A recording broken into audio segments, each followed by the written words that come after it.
सरकार अॻ में ऐवान सदर जे पर्सनल सेक्रेटरी जेका राब्तो कयो असांजे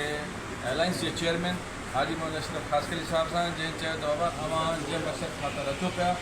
अवां जो डेलीगेशन असां अची मिले, अवां जा जेके बि ग्रीवेंसिस आहिनि उहे असीं तव्हांजा हल कंदासीं। जंहिंखां पोइ असांजे एलायंस जे चेयरमैन गॾियल मुशावरत सां असांजो जेको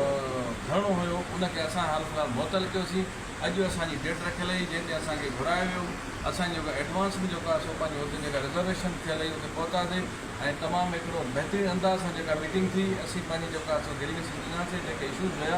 जंहिंते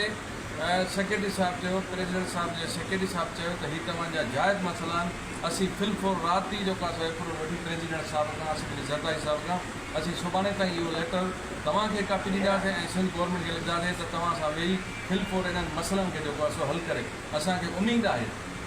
उन मर्द मुजाहिद खां जनाब आसिफ अली ज़रदारी सदर पाकिस्तान खां त हमेशह जेको आहे सो हू ग़रीब अवाम जो माण्हुनि जो आवाज़ बणिजी करे उनखे फिलफोर हल कंदो आहे। असांजी गुज़ारिश हूंदी बिलावल भुट्टो ज़रदारी साहिब खे बि त हीअ सिंध जे मुलाज़िम जो जेको अहम इशू आहे इहो फिलफोर जेको आहे सिंध गवर्नमेंट खे डायरेक्ट ॾींदा ऐं असांजो जल्द खां जल्द जेको आहे सो पंहिंजो इहे जेके इशूज़ आहिनि उहे असांजा रिज़ॉल्व थींदा ऐं असांखे